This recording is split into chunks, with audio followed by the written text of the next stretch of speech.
I want the honest answer or the Instagram Always the answer. honest answer, please. Please be honest always.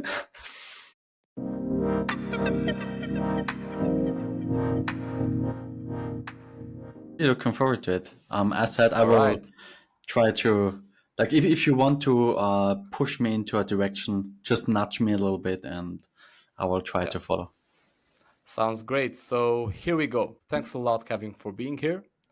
This is the very first episode of Scaling the Unscalable, and I'm super happy that you accepted. The first question that I would pose would be, what is Wavect? Because we had this conversation last year where we discussed about what you guys do. But what is Wavect maybe to you as entrepreneur? What is Wavect to customers? If you can maybe elaborate a little bit more about that. Sure thing. Yeah. Well, first of all, thanks for the invite. Means a lot, and I will do my best to provide as much value as I can. What is Wavec to me? Well, to me, it's my baby, just like your own company, I guess. Yeah. To customers, I would say it's. I would dare to say it's not a software agency. I hope in the mind of actual clients that know us, but more like a product studio. I think you follow a Mm-hmm. similar pattern than that we do, right? You don't just try to build something just for the sake of building it. You try to build something that is actually generating value, generating revenue, so that you Mm-hmm. make your client win. So that's the goal, not like just throw a software product in their face, right? But building something they actually need. That's, I would Mm-hmm. say, is the goal. Yeah, that's a great approach because so many service-based entrepreneurs kind of run their business with the idea that, okay, I'm going to provide a service, and most of them have as a goal to make a profit, which is great, right? We are like, everyone is in the game to actually make a profit, but you make a bigger profit if you put your customers in the center. All right. So that's I think that's a great mindset. And what do you actually provide? What is the service?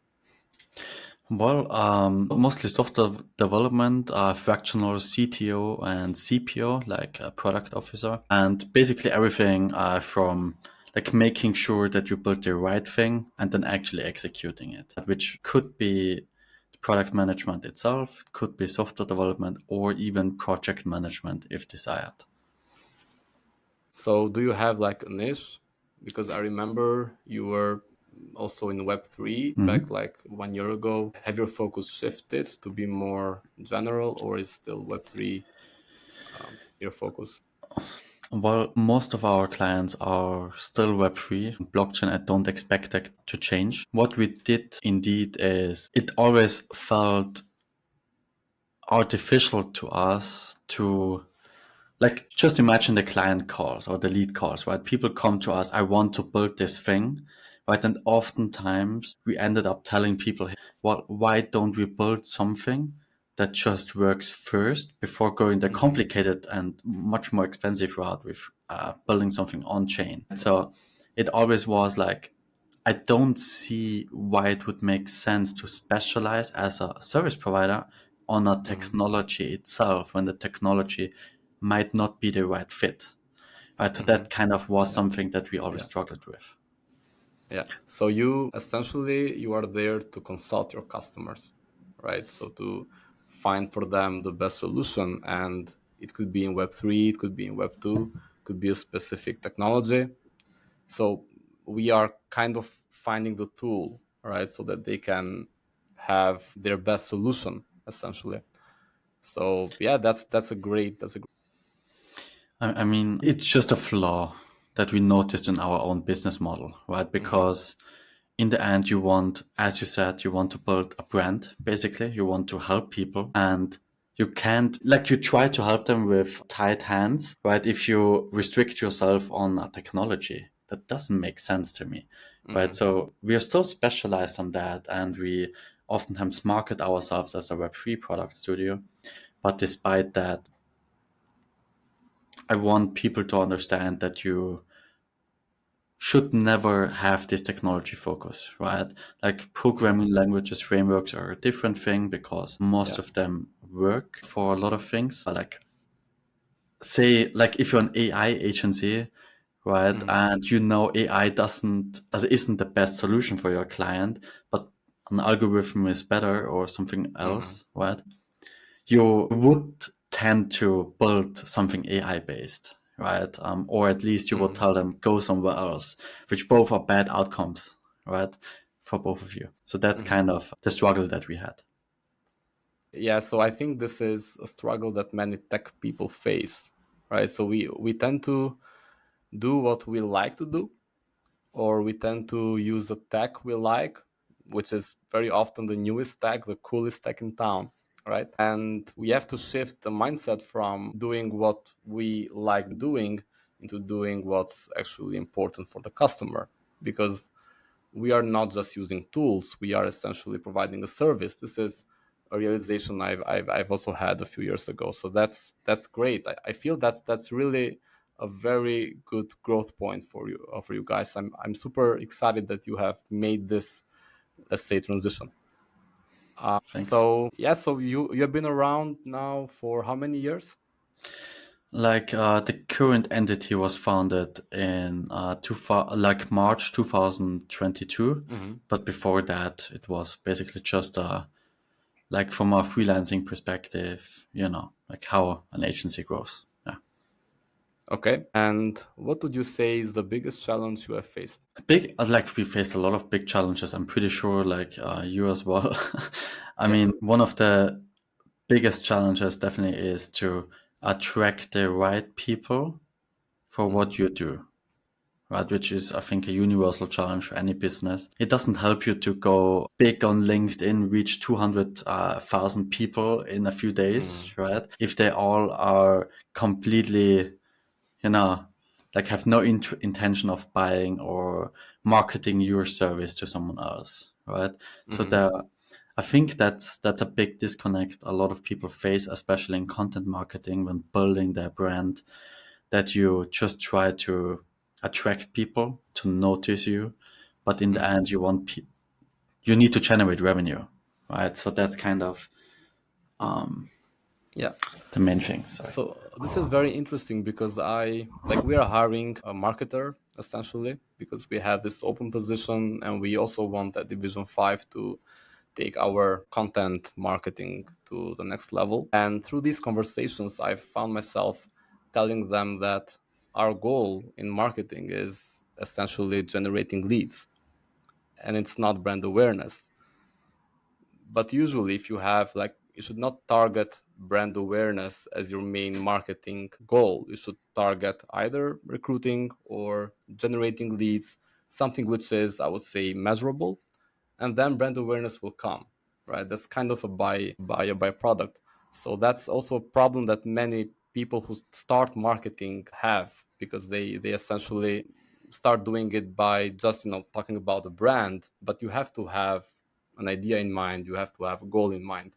And I would say this kind of helps to grow the business and to achieve your targets. So what about personally, besides the marketing side, which is, I would say, tough for everyone? So you're not alone. I mean, personally, it is mostly about hiring for character and not for competence. That's a Okay. big lesson I made again in the last 2 years, multiple times. Just because someone is great on paper and maybe even performing for a couple of Mm. months, character is everything. Like I always rather would have someone less experienced but very eager to learn, motivated to Hmm. have an impact, to see that what they do makes sense. They don't need to hustle like madness. Family and these things are important, but it is a difference, right? If someone just does the bare minimum, but could do much better versus someone who gives what they want and can, to extent Hmm. that everyone is feeling productive and happy and yeah, big part of So culture. how do you measure character in an interview? Because I think this is a tough one for almost everyone. I'm pretty sure. Yes, it definitely is tough, right?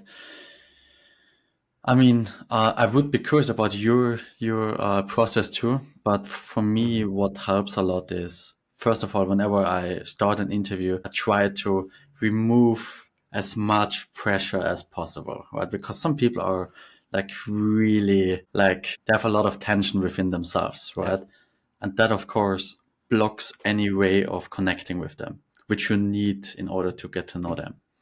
So that's the Mm-hmm. first thing, right? Like making a safe space, also creating a safe space for them. And then I would say, like, of course, we have our questions, right? But getting a better understanding of how they live their life. For example, like whatever you can ask them comfortably, right? Mm-hmm. Like, for example, are they have do they have any purpose in life? You know, like they're Yeah. sporty people. Like if someone goes to the gym a lot, you at least know you can derive from that. Okay, at least in that area of their lives, they know what discipline means. Like, right? Mm-hmm. Doesn't mean that translates to work, but it at least means they know what hard work means. So Mm-hmm. I try to derive a lot of things from the leisure time, from how they view life a little bit. Of course, also the challenges they have faced in the past and how they solved them, also in terms of teamwork, how they talk about their past employer, all these kind of things, right? I think you Mm-hmm. made a little bit more interviews than myself, but these Yeah. are the things I look out for.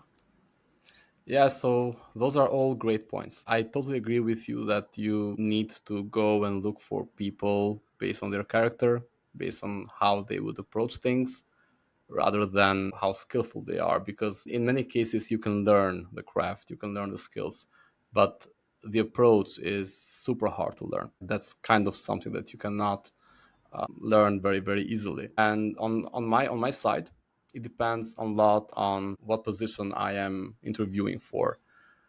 I look for passion almost everywhere.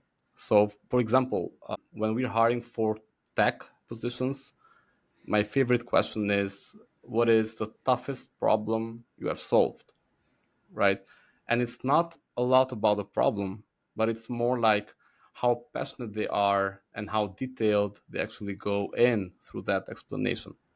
So that's something that I look for in tech people, and usually people who go very deep, who are detailed, also have, because passionate people tend to go, at least in tech, into new technologies, into cool stuff. And if someone hasn't done that, it's very often an indicator that maybe they are not as passionate as they say they are. And almost everyone says now that they are a passionate developer. So that's like that argument doesn't stand anymore. But this stands also in other cases.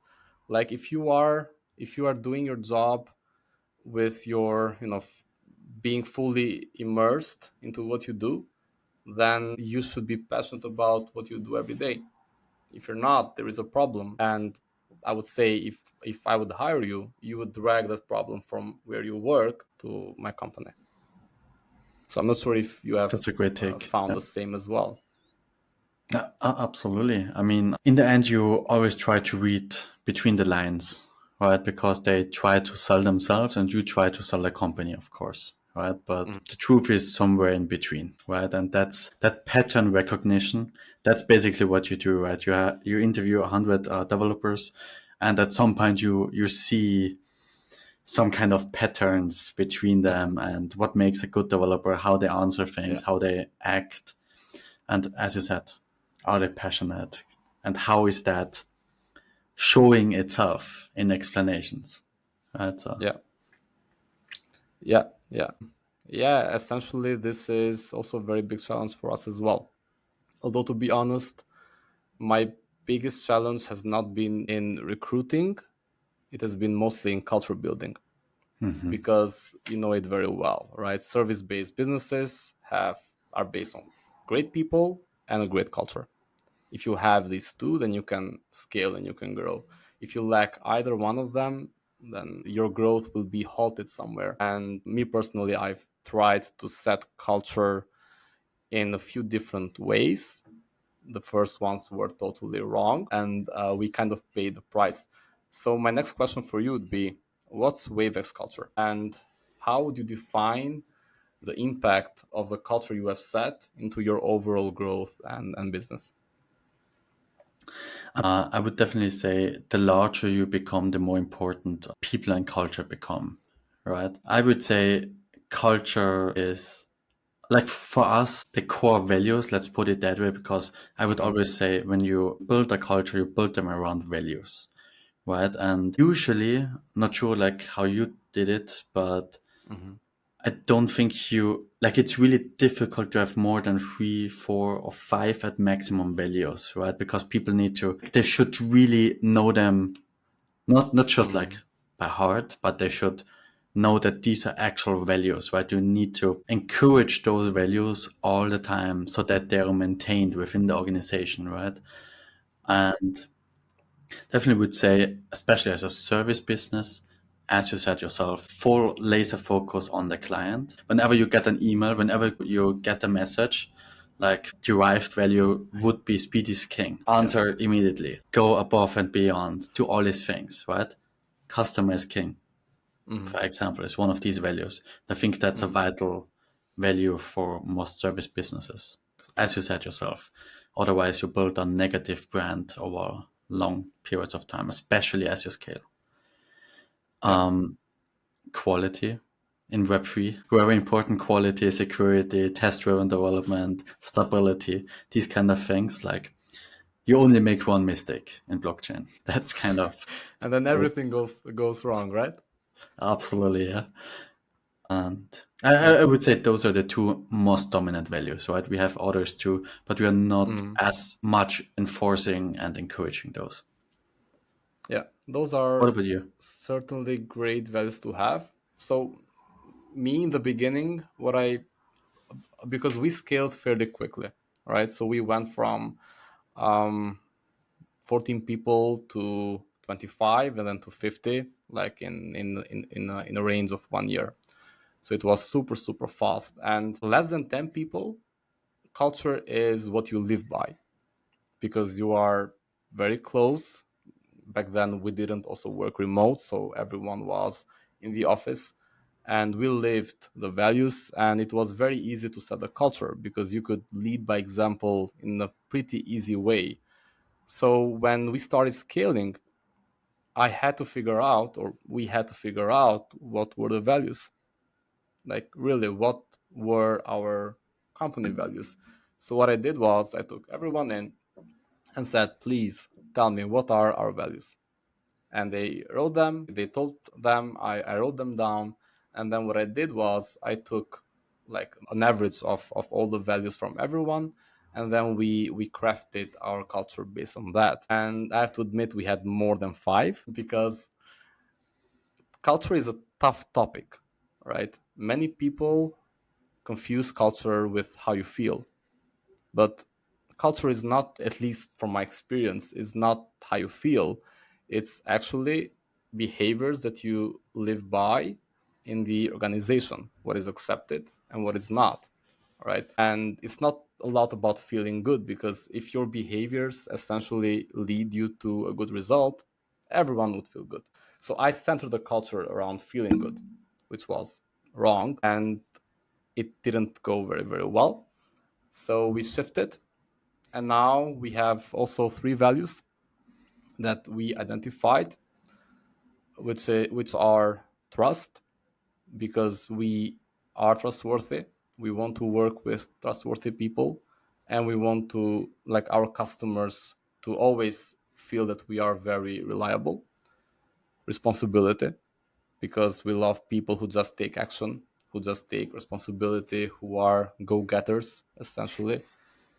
And the most important part is accountability. So if you do something wrong, you should be accountable for it. If you take responsibility, you should also be accountable for what you're doing. And these three together are also ingrained in all the processes we have, right? For example, with trust, we don't micromanage. Like, that's something we have almost never done, right? But now we don't do it at all because we even can't, which means we trust people to work remotely. We trust people to do their best. We also have accountability process in place, like reporting. from everyone in the company, and we promote people who take responsibility. So this is how we also enforce through policies all these three key values. And the shift for us was at around 2 years ago. I think from that shift onwards, we have really progressed well and we've really grown well. So yeah, hopefully this might come useful to you if you find yourself with cultural complexities in the future. Very interesting. Thanks for sharing that. Yeah, I totally agree. Culture is definitely like the bigger you get, the more, let's say, crucial it becomes, right? And as you said yourself, a lot of companies like either start too early with that, right? If you're like one or two people, who cares? It's you too. But Yeah. if you're like 50 people, maybe it's, I guess, too late, right? So that's kind of like, or 100 people, I don't know, like just a random number. So that's Yeah. definitely something. Yeah. Yeah, and culture needs to be supported by policies, by rules, because as you scale, you can't really support it through culture alone, right? Because you will hire people and not everyone will be a great culture fit. Although, for example, we do have a culture fit process in place, I'm sure almost every organization has, but sometimes you have to hire someone and you know that they're not perfectly fit, right? Sometimes you can't tell, so you still have to hire the person. So those policies, those rules help shape the culture, right? They have to come hand in hand. Policies dictate culture, culture helps policies, right? They should come together. Yeah, so my next question would be, what is your long-term vision? So where do you see Wavect going? Where do you see yourself as an entrepreneur going? I would love to hear more about that. Same question then to you, because I'm really curious. Right now, I think the software development space is changing as much as it never did before. Okay. Right?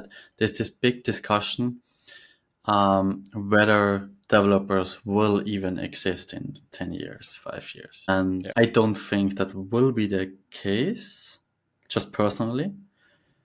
But I think you will become so much more efficient that from 3 developers, you can get the same work done with 1 developer, or maybe from 5 to 1 or something like that. Right? Because Yeah. already with O3, like from chat, also from OpenAI, we got a AI model that is in the top 200 developers worldwide, but not just for isolated algorithms, but actually for coding, right? From my understanding. So that definitely sparks the question, what will software development look like? Will it be actually like AI assisted? 100%, like we already have that, right? And but how extreme will it get? I think that's the main question, right? Like what kind of skills as a developer, as an engineer, as a software architect will you need in order to utilize the new environment? So I just think the job description will change a lot. I don't think developers will be obsolete, but the technologies you use might change. Like, and the qualities, like, for example, I could imagine like Q&A, quality assurance, will be a huge topic over the next years because of a lot of AI generated code. Yeah. But coding itself will be much less valuable, for example. So these kind of things I could see, right? Test-driven development, like making sure stuff works, making the last mile, right? Like I could imagine like in a few years that companies approach you with an AI generated prototype, please fix it. I think that's the nightmare of every software agency, right? But I could imagine that that's the future, right? Yeah, that would be crazy. But yeah, that's kind of how I would look at it. Like I'm just trying to figure out like how will the job description, how will all these things change for people. Also having in mind that a lot of big tech companies laid off incredibly smart people over the last few years and probably will continue to do so. So you will also have much more supply on the market. So as long as you don't want to compete on price, because you become a commodity, like even more Yeah. so, I think. You will even have to compete more on brand than ever before. Hmm. Um, and you have to be much more efficient to keep up with the falling prices, whatever. Right? I don't know. That's kind of how I look at it. What about you? Yeah, that's a great perspective. So this topic about AI and its impact, we've had it also internally, also me with my partner. We have discussed this before as well, also last year. And I also don't see AI replacing developers like fully. I don't think that will happen. But I do think that the barriers of entry just are getting higher, right? So before you could enter into the industry during the pandemic, it was crazy. Like everyone could enter, everyone could join, everyone with a 3 months long boot camp started, working as a React developer because the industry was just out of any control. And of course, the market auto corrected. So now we don't have that same situation. But I think what AI is doing essentially is, as you also said, it's increasing the barriers of entry. There will still be a need for senior developers. There will still be a need for software architects. There will still be a need for people who know how to get things done, right? But of course, for junior developers, it will be a little bit tougher. And we could see positions like you should know some development, but mostly you should know how to use AI, right? And that could certainly be the case. The main complexity would be how do you transition from there to being a senior, right? So how do you increase in seniority? Because if all your tasks are being done by AI, how do you grow in experience? That's kind of the tricky question. So what do you think? I mean, like for example, we have been building an internal product that I Mhm. can't share what it is right now, but over the last six I months, read the and post on LinkedIn. yeah, cool. Like the prototype was almost like 95% built by AI. Cool. And most of the work afterwards, as you can imagine, was refactoring and making sure that we Mhm. get the bugs out. But also here, like I would say 80% was AI. But you just had to nudge the AI. So I think the definition of a senior maybe might change because all you like on one hand you to debug code you need to Mhm. have a really deep understanding of how things work. Yes. Right. So I'm not 100% sure, like, as you said, how to transition from junior to senior here. But I could imagine maybe that AI will become, or like honestly, for me, it's almost already so helpful that you don't really need to understand things. You just Mhm. need to understand to ask, as I understand enough to ask the right questions.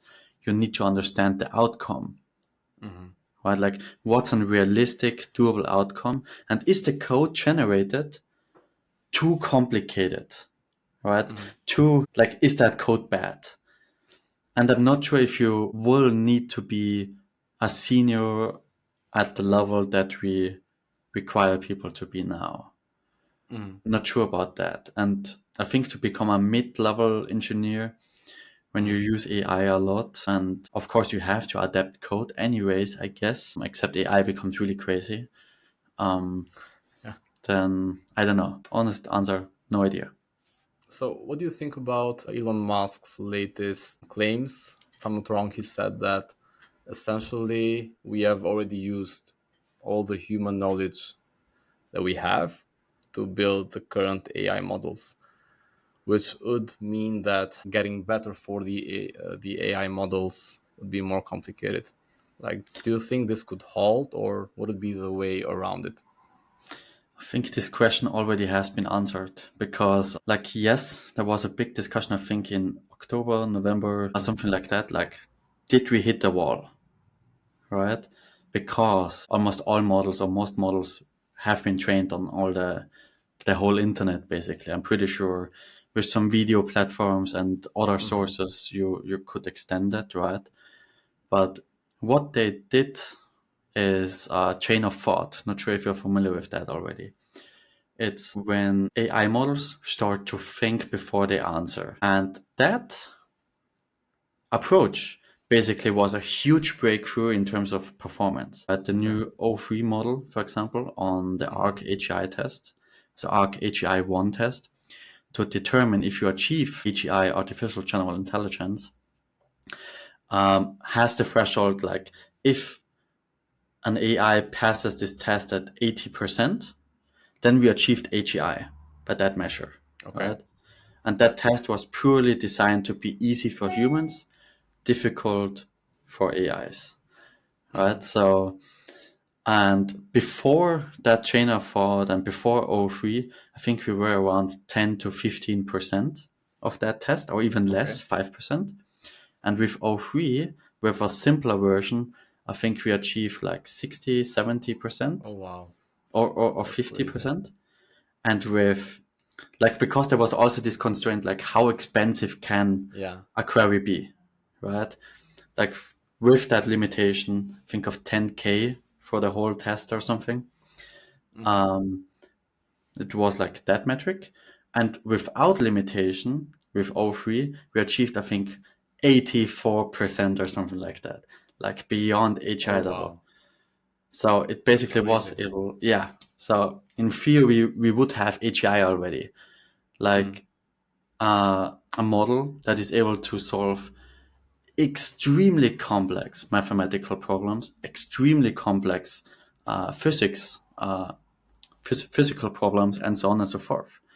So I can imagine, like with that exponential curve, like everyone heard about it, like think 1 year from now, like if AI is integrated well enough in your environments, I don't see a reason why we wouldn't, but sorry, it was basically about how do we scale AI models, right? I'm not an expert. I'm just excited about this December upgrade, kind of. What about you? I mean, we have been living in this crazy area where essentially we are progressing so much. The technology is progressing so much, and we are, I would say, super lucky to be living in this time. And I'm also very excited because we now see ourselves incorporating AI in many processes that we had to do manually. Like now you can essentially speak in multiple languages without knowing any language, which is crazy, right? And I would say the other party would not even understand you are not using, an AI tool because the whole translation is so good. But it's not just that. It's coding, it's automating, it's in so many processes. And we haven't been, riding the AI wagon last year in the sense that we haven't incorporated it a lot in what we did as a company. Although all the developers use it, I would say this is what's going on everywhere. But now I'm really looking into how we can optimize things through AI. And we have already started doing that in many different things. And it just speeds things up tremendously. So my next question for you would be, are you also adding AI into your processes? And if so, where specifically? I mean, we already did, right? Especially with internal product development, because there's much less risk, of course. If you recall our values with security and quality, I would say for prototyping, for getting things up really quickly, AI is perfect, right? Like achieving the first 80% of what you want to build, AI is right now already more than capable of that, in my opinion, for most things. But if you want to build something within IoT, embedded controllers, like some kind of C code, whatever, it works. If you want to build something within blockchain, highly specialized code, it works. Like stuff where you think, how can this thing know that? Well, it has the whole internet incorporated. Whatever you find online, it's in there. How would you know? It's a better question, right? So that's kind of 80% absolutely prototyping. Whenever you get a client request, process wise, it's great to get a good feel of how much effort and time this project requires to actually come to completion. So it also helps with pricing the project oftentimes. So that's definitely what we do whenever we get a new lead and should create an offer for a fixed price or something, or like just create an estimate. It's really helpful to spend 15 minutes, let AI generate something for the most complex stuff you think there is. And then you get a feel of like, how complicated is it really, right? Okay. And also here for pricing, I found it to be really helpful because it puts your guard down. But whenever you have to price something where you don't know how complex something is, you have to add some buffer or a lot of buffer. And the better you understand what the requirements are and how complex something is, the closer you come to reality, which is great. At least great for the client. So, Yeah, I mean, it's great for everyone. I yeah, would argue of it's course. great for everyone, because when you work on project work, it's super tough to estimate things correctly. The bigger the Absolutely. project, the higher the odds you will fail. And I think the whole project work model is almost doomed to fail, almost always doomed to fail, except maybe for MVPs or for small things that you can measure and estimate. For things that go like 1 year of development, 2 years of development, those things tend to be super hard to predict. So you either go out of budget, which happens all the time, or you essentially deliver something which is not up to the customer's expectations. So a more flexible model works always better. And we have done the shift as a company some years ago, although we still do project work like turnkey solutions. We tend to do that for smaller things because we like to guarantee the output, and it's kind of complicated. Um, but yeah, that's great. We also started using AI for our proposals lately. We've also been doing that, try to maybe decipher the complexity, as you also said, and try to break down the requests into something more tangible. And it's very helpful. But not just there. We're using it in communication. For example, we use Compose.ai to write quicker, faster emails. We use it in the lead generation process. We use it now in the content marketing process. We use it almost everywhere. And I think we can still do much more. So we Absolutely. have just opened the Pandora box. 100%. I mean, there's so many things you can do, right? As you Yeah. said, content generation is also a great thing, right? It just has to be authentic enough. That's the, but also this works too already. You just need to fine tune your model a little bit or these kind of things. Right? That's great. So what are you doing to grow your business?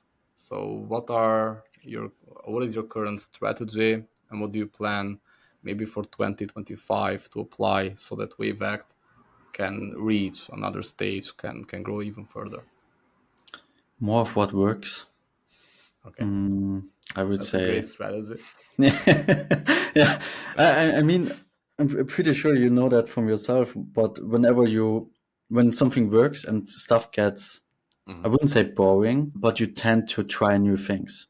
But if you know, okay, well, if I make 100 reach outs, I get X cars and Y leads or whatever, then you oftentimes, like the first answer is more. Like it's from Alex Hormozy, right? I really love that mind shift. It Yeah. helped me a lot. Like more of what works. If you can't do more, or if you think something is broken, do better. And if you can't do better or whatever, try something new. But only then. And like a few years ago, and I think a lot of people often follow the same pattern as well. You start with new things because you think, okay, that works. Let's try that. Outbound works. Okay, let's do content now as well, which makes sense, by the way, or can make sense, right? It's just about laser focus. And at some point, it will make sense to shift to something else, of course, because they influence each other positively, especially content. But yeah, I would say more cold outbound and better content. That's definitely the thing. And because it served us incredibly well, keeping the level of brand building that we do. For example, this year we will also be again teaching a couple hundred or I think maybe even thousands of kids again for free about blockchain or finance. That's So nice. it's yeah, brand and marketing. That's great. That's totally right. So I like What about you?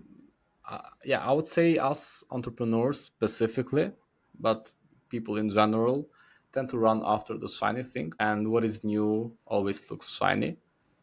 So it could even be a new venture, right, or new business ideas. And I found myself doing that very often. And as you can imagine, most of them, if not all of them, have failed because you cannot focus on two things at the same time, three things at the same time. So I find like what you said resonated with this part as well because we always tend to go after the shiny thing, and usually we love to do that when the new year starts because it's part of this whole new beginning. We seek change and all this new year resolution bullshit, which almost no one actually lives by because they tend to forget them after a couple of months. Those who are lucky, because most of us tend to forget them after 1 month or so. So in terms of growth, we have set in place a pretty working outbound process, cold outbound process, where we tend to have from 10 to 15 meetings a month with qualified leads, which is by industry standards is very good. And we are trying to scale that up. So my goal for 2024, I'm not sure if you recall, I think we should have discussed this in our first call together, was to see how I could control growth, right? Because being a service-based business, you tend to get customers through referrals or through word of mouth, which is nothing you can control, or you have a very low degree of control, right? And I wanted to have something in my hand, which I wasn't sure what yet, that I could maybe add a few resources in or change a few parameters, and then this would help us grow more, right? And I would say the outbound process we have set up for the past year, it has worked very well. We have found quite a few customers from that, and that's what we will keep doing. Content, we have always done content. I wanted to do a podcast last year, but as you also said, I like to do things if they don't impact what's working. And I couldn't do the podcast because if I would have done that, I would have left the focus from the outbound process, which was working great. So now I can do that because we have stabilized the outbound process and I can focus more on the content creation side. It's content creation, videos. I think now content marketing should be almost always focused on videos. Text is not good enough anymore. Like if you're doing a newsletter, you should also vlog, I think. So that's where we're headed. Hopefully we'll figure out the content game as well as we did the outbound game, and we'll have, let's say, a working machine integrating both. Love that. Yeah, I mean, in the end, it's especially when you start with something new, it's just movement, right? Then you figure out like, okay, what steps lead to a positive increment and what leads to a decrement of performance or reach or whatever, right? Mhm. So that's cool. Well, That's really glad to great. see that. Yeah. Yeah. So yeah, maybe I would have one last question.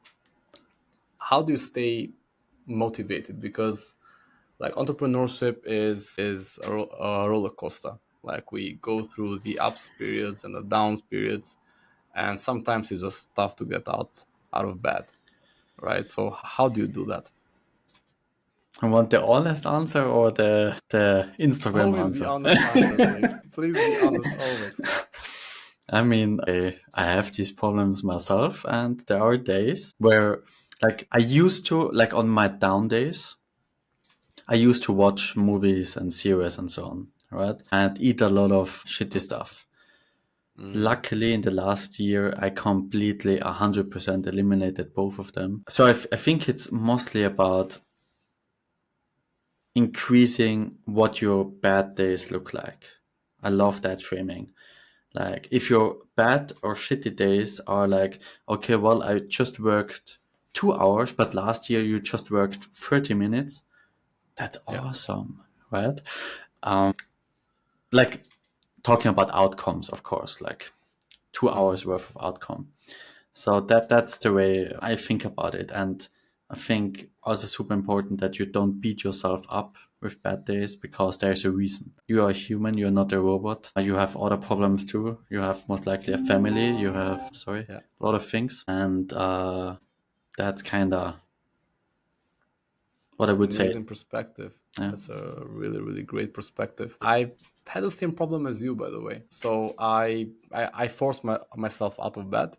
Like if I find myself not wanting to do something, but I know that that thing needs to be done, I just force myself out, and I just do that, and the feeling tends to get away. Through time, you learn that essentially it won't last too long, right? So you'll have a bad day, and then the next day it will be a good one. So you just have to go through that by thinking that, okay, this will also be gone, and there will be a tomorrow which hopefully will be better. And I also resonate with how you coped with bad days, like, watching movies maybe, or doing stuff which are not healthy. And it's pretty curious because I found myself doing the same. And you tend to think, I'm super tired, I'm super stressed or whatever, and I'll just do this thing, right, so that I can feel better. The problem is that thing makes you feel worse, right? So it doesn't actually make you feel better. And what makes you feel better is consuming good content. That's at least what has made me feel better, like reading a book, right? Or taking a walk, to actually do something productive. And doing, eating junk food or watching Mm. movies, I've at least found that it just drains my energy even more. So it just gets harder to get up the next day as well. It Yeah, it, it it's a becomes a never downward. ending cycle. Yeah. Absolutely. Yeah, I mean, it's about cheap dopamine, I would say, Hmm. right? Like, if you think you need something to feel better, that's the first flag, right? Like, of course, sometimes it's true. Like, I need to go to the gym to feel better, right? That's totally Hmm. valid, and that's a productive way of coping with a bad day, right? Or going for a walk, as you said. These things are great, but that's not cheap dopamine, you know? That's You have to something you strive have to for do it. something. Yeah. Yeah. And the same thing about junk food or eating sweets or whatever. Cheap dopamine. You just Yeah. consume. It's easy. Oh, well, awesome. And 1 hour later or 10 minutes later, you feel like a piece of shit. But instead, if you do something else, Uh-huh. awesome, right? You just need to, and that's a cool framing too that you said. Like, let's do the first 15 minutes, right? And most often you already feel good enough to continue the day, right? So that's already, I think, a big Hmm. obstacle for most people, like from a mindset perspective. And I had that as well, like, oh man, okay, well, I deserve that now, right? I deserve a movie. I deserve that after that Yeah. day, right? Or yesterday. So it absolutely makes sense. And maybe you deserve it, but you don't do yourself a favor with it. Hmm. That's Yeah, kind of, absolutely. yeah. Sorry. Yeah, and yeah, I totally agree. I totally agree. I think this is hard for everyone who sets big goals to achieve. And could be gym, could be fitness, could be business, could be career growth. If you set ambitious goals, you have to do what most people are not willing to do, and that's hard. Because if it was easy, everyone would do that, right? And since most are not doing that, it's actually hard, and you have to put effort, and you have to be just much more than most of the other people. Thanks a lot, Kevin. Thank you Absolutely. for the productive conversation. I am very happy that you were my very first guest. I wish you a super productive and great year. And yeah, hopefully we'll talk again. Thanks, mate, again for the invite. And I hope your listeners got some kind of value out of that, or at least were entertained. Thanks again. I hope so too. All right. Bye bye. Have a good one.